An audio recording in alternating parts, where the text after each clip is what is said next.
ये युद्ध किस तरह से किए जाते हैं या करवाए जाते हैं, एक छोटा उदाहरण आपको देता हूं। आपको बिल्कुल स्पष्ट समझ में आएगा कि हथियार बेचने के लिए क्या क्या किया जाता है दुनिया में। 1989 में 1979 में अमेरिका का एक अखबार है, उसका नाम है वॉशिंगटन पोस्ट। उसमें एक न्यूज आई, खबर आई जुलाई के महीने में 16 तारीख को, 16 जुलाई 1989 को, 16 जुलाई 1979 को अमेरिका का बहुत बड़े पैमाने पर बिकने वाला अखबार वॉशिंगटन पोस्ट, उसके फ्रंट पेज पे मुख्य पृष्ठ पे एक खबर छपी। खबर ये थी कि इराक और ईरान नाम के दो देश, पड़ोसी देश, इनके बीच में एक क्षेत्र है, दो देशों के बीच में एक क्षेत्र है, उसको अरबी भाषा में शत अल अरब कहते हैं।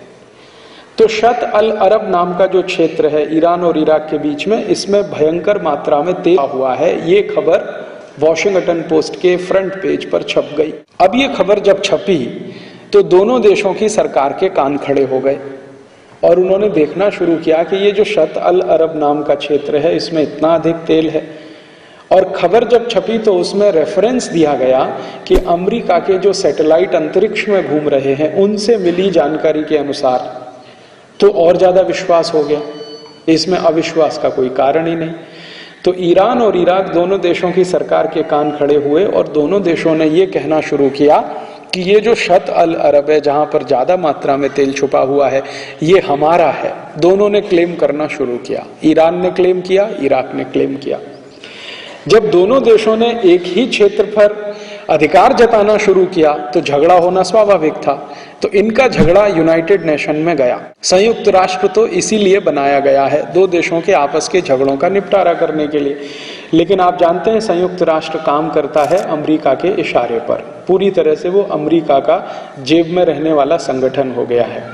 अमेरिका किसी भी देश पर अगर हमला करने का फैसला कर ले तो संयुक्त राष्ट्र उसको पलट नहीं सकता, जैसा कि अभी आपने इराक के केस में देखा।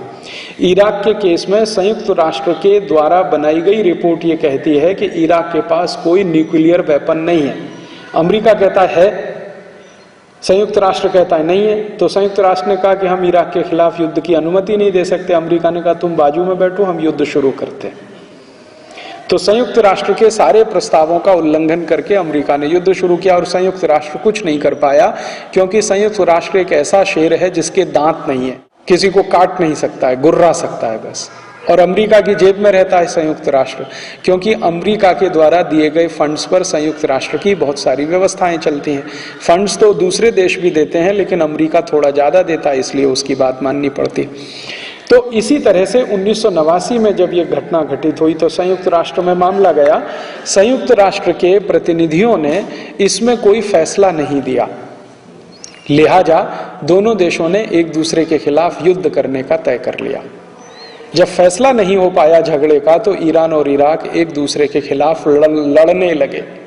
वही टाइम में सद्दाम हुसैन इराक का प्रेसिडेंट बना और इसको अमेरिका ने प्रेसिडेंट बनवाया, क्योंकि अमेरिका द्वारा समर्थित एक पार्टी है इराक में, उसका नाम है बाथ पार्टी, जिसका वो लीडर था सद्दाम हुसैन।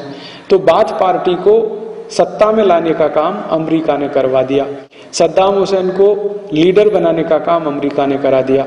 जिस समय सद्दाम हुसैन लीडर बना इराक का, उस समय ये पढ़ाई करता था, लॉ का स्टूडेंट था, सेकेंड ईयर में पढ़ता था बगदाद यूनिवर्सिटी में। अमेरिका से इसकी बहुत नज़दीकी रही सद्दाम हुसैन की।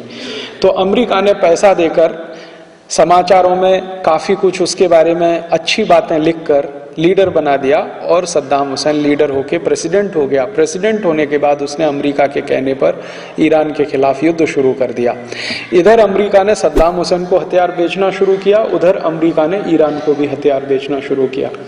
दोनों देशों ने भरपूर हथियार खरीदे और एक दूसरे के खिलाफ इस्तेमाल किए। 10 साल तक यह युद्ध होता रहा ईरान और इराक का। लाखों लोग इसमें मारे गए और हजारों करोड़ डॉलर के हथियार इसमें खर्च हो गए। 10 साल के बाद फिर क्या हुआ, जब अमेरिका की कंपनियों ने भरपूर हथियार बेच लिए और उनके सारे खजाने खाली हो गए, गोडाउन्स खाली हो गए, तब अमेरिका ने दोनों देशों से कहा कि अब शांति वार्ता करो। 10 साल तक युद्ध कराया, फिर कहा अब शांति वार्ता करो। तो शांति वार्ता कराने के लिए एक विशेष सत्र बुलाया गया यूनाइटेड नेशन का। उसमें दोनों देशों को साथ बिठाया गया और उनको ये कहा गया कि अगर आपके इस क्षेत्र में तेल है तो तेल की खोज कर लो, मिलेगा तो आधा आधा बांट लो, है ना, कितना सरल है। लेकिन 10 साल के बाद जब युद्ध हो गया, हथियार बिक गए, सब कुछ हो गया, खजाने खाली हो गए, तो दोनों देशों को साथ बिठाकर कहा गया कि भाई तेल है तो खोज लो, मिले तो आधा आधा बांट लो, इसमें परेशानी क्या। अब दोनों ही देशों ने ये कहा कि हम तेल की खोज करें तो हमारे पास उतनी इन्वेस्टमेंट की कैपेसिटी नहीं है, क्योंकि हथियार खरीदने में सारे पैसे खर्च हो गए दोनों देशों के, जितना भी रिजर्व था जाना पूरा खाली हो गया, पैसा तो सब अमेरिका पहुंच गया। तो दोनों देशों को अमेरिका ने कहा अच्छा ठीक है, आपके पास पैसे नहीं है, पैसे हम लगा देते हैं, राइट्स हमको दे दो। तो अमेरिकी कंपनियों को वहां तेल खोजने का पूरा अधिकार मिल गया। अमेरिकी कंपनियों ने उस इलाके में तेल खोजना शुरू किया। 2 साल के बाद अमेरिकी कंपनियों ने कहा कि इस इलाके में कोई तेल नहीं है। आप देखिए, इस इलाके में कोई तेल नहीं है। तो दोनों देश खामोश होकर शांत बैठ गए। 10 साल पहले ये खबर आई थी वॉशिंगटन पोस्ट में कि इसमें भरपूर तेल है।